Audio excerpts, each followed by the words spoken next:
suatu langkah yang baik. Berarti ada perbaikan dan keinginan yang baik untuk mendengarkan protes dan aspirasi masyarakat. Oke, baik. Tapi ada satu hal lagi yang perlu dipastikan nih Mbak Almas. Kalau kemarin bicara soal evaluasi tunjangan DPR ini, kalau kata-kata evaluasi maksudnya ini dihapus, kalau menurut Mbak Almas nih ya, baiknya dihapus, dikurangi, atau hanya diganti saja nomenklaturnya atau nama pos anggarannya? Iya, kalau dihapus rasanya sulit ya, karena kalau kita tahu kan memang komponen take home pay anggota DPR itu lebih banyak ya di tunjangan. Gaji pokoknya kan kecil, bisa dibilang ya kecil lah untuk jabatan sebagai anggota DPR, bahkan pimpinan sekalipun begitu ya. Sehingga rasanya yang perlu dilakukan adalah perampingan itu tadi. Misal terkait dengan tunjangan perumahan 50 juta per bulan begitu ya, per bulan loh, bukan per tahun begitu. Kalau dikali 1 tahun saja 50 juta sudah berapa dikali 5 tahun, ini kan yang menjadi pertanyaan publik.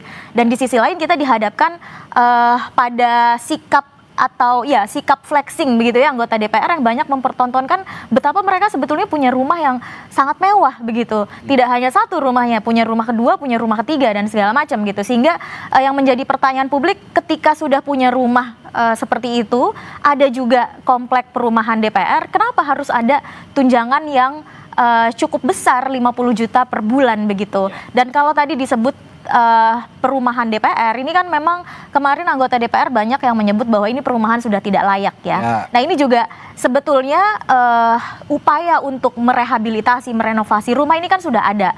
Tapi yang terjadi kemudian yang sempat ramai juga beberapa tahun lalu ya ada dugaan korupsi di situ begitu kan. Jadi memang ya di sini problemnya tidak hanya terkait dengan tunjangan rumah yang besar ya, tetapi kegagalan menjaga rumah yang sudah disediakan oleh pemerintah begitu. Walaupun lokasinya di Kalibata ya, disebut cukup jauh dengan kantor di Senayan dan segala macam. Tapi ya bersikap empati lah.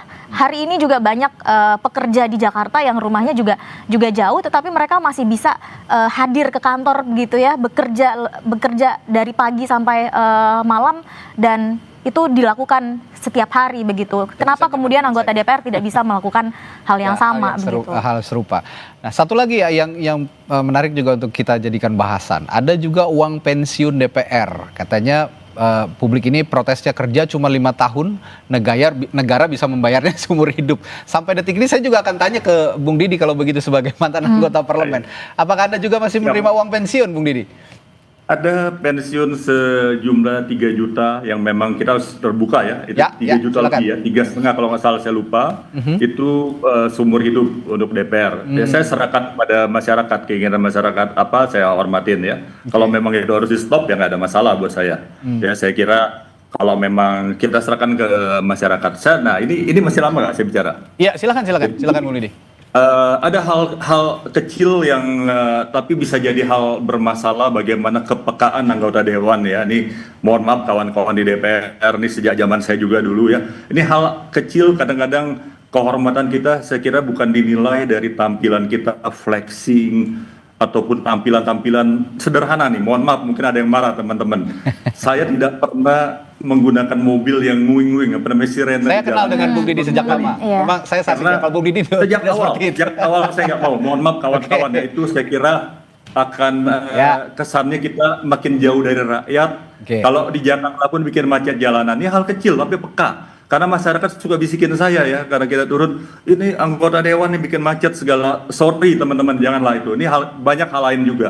Hal-hal yang peka. Bukan nggak boleh nguing-nguing tadi ya, sirene bukan nggak boleh. Dalam tugas-tugas tertentu, rombongan dan lain-lain, atau tugas harus rapat cepat silakan. Tetapi untuk ke dapil kan ini saya nggak pernah ya. Kita rasanya harusnya kita merasa ada yang masyarakat itu ada rasa kebencian, kemarahan dalam hati masyarakat, kita harus bisa merasakan. Kita hindari itu saya kira ya. Jadi apalagi flexing, mohon maaf ya. Saya sebenarnya anggota DPR dari dengan segala kerendahan hati dari yang lumayan berada ya. Saya bisa aja flexing dan sebagainya. Tapi bisa melakukan dari awal saya ini.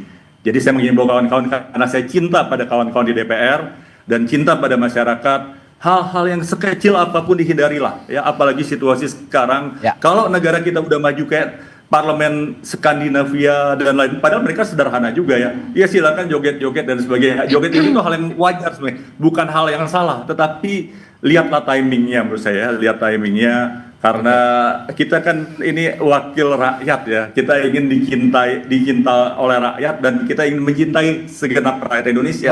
Jadi saya kira dari hal yang kecil-kecil sampai hal flexing di sosial media dan lain-lain, janganlah sebaiknya. Karena kita menyerahkan diri kita untuk negara ya, untuk negara ini. Terakhir saya ke Mbak Almas. Lalu Mbak Almas, bagaimana menurut Anda membuat kinerja DPR terutama penggunaan uang negara ini bisa lebih akuntabel, bisa lebih transparan dan diketahui publik, terutama soal produktivitas DPR juga yang harus dipertanggungjawabkan, mengingat tadi anggaran yang dikeluarkan juga tidak sedikit untuk DPR. Iya, saya rasa apa yang terjadi hari ini, Mas, bagaimana publik memberikan kritik yang keras begitu ya kepada DPR yang anggaran tunjangannya naik, kemudian juga kinerjanya dipertanyakan dan lain-lain. Ini adalah pembelajaran yang penting sekali. Ini sudah tidak lagi anggota DPR memang harus berubah. Bahkan tidak hanya anggota DPR, tapi seluruh pejabat kita. Karena yang menunjukkan gaya hidup mewah, kemudian yang mendapatkan fasilitas kelas atas begitu. Ini kan bukan hanya anggota DPR, tapi juga pejabat-pejabat kita di eksekutif begitu ya.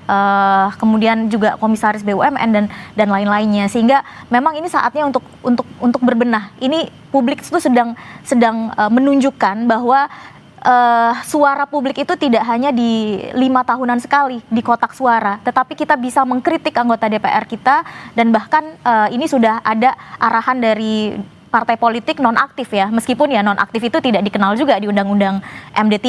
Tapi kalau memang serius ya evaluasi anggota DPR-nya, request untuk dilakukan PAW begitu ya.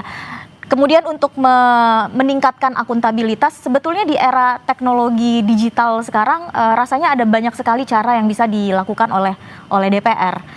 Website DPR itu kan sudah ada sebetulnya, maksimalkan. Dan ini kan kritik sebetulnya tidak hanya terkait dengan anggaran DPR ya, tetapi juga terkait dengan fungsi legislasi itu sendiri. Ada banyak sekali catatan dari publik ketika DPR membahas satu undang-undang. Tidak hanya satu, sebetulnya ada banyak undang-undang yang kemudian mengenyampingkan prinsip partisipatif, transparan, dan akuntabel begitu. Bahkan kita tidak dapat mengakses misalnya draft dari undang-undang itu yang mana. Dan ketika publik menyampaikan kritik, nanti dijawab, oh itu draft yang lama. Ini kan lucu sebetulnya. Kalau agar tidak ada kesalahpahaman di publik, ya sajikanlah informasi terupdate yang bisa diakses oleh DPR, oleh publik begitu ya, terkait dengan kerja-kerjanya DPR begitu. Fungsi legislasinya, kemudian hasil pengawasan, kunker tadi misalnya yang banyak dibahas, baik itu ke dapil, kemudian ke luar negeri dan segala macam. Laporannya itu kita bisa akses di mana, dan tentu saja laporan yang diharapkan publik itu kan tidak hanya selembar 2 lembar yang menjelaskan oh hari ini pergi ke sini agendanya ini begitu ya, tapi apa hasilnya? Ya kita kan harus bicara hasil. Kalau sekedar misalnya kunjungan ya kenapa tidak dilakukan desk study aja begitu? Kalau saya berpikir ini memang harus immediate, harus sesegera mungkin diimplementasikan supaya juga publik bisa bukan hanya terpuaskan, tapi juga bisa memaklumi kondisi-kondisi yang terjadi saat ini, terutama jika anggota DPR-nya juga bisa lebih bersahaja, lebih bisa berempati mengikuti perkembangan publik saat ini. Terima kasih PLT Ketua Koordinator ICW, Mbak Almas Syafrina, dan juga mantan anggota DPR RI dari fraksi Partai Demokrat, Bung Didi Irawadi Samsudin. Terima kasih sekali lagi Bung Didi telah bergabung di Sapa Indonesia Malam. Sehat selalu, sampai jumpa lagi Bung.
Ngantuk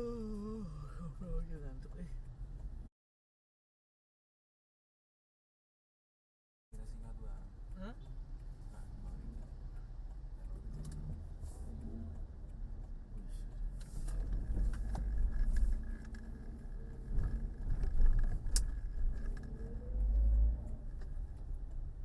Backgroundnya pas ada di diri aja ya. Udah langsung ngomong doang kan. Padahal bagus sih kalau ada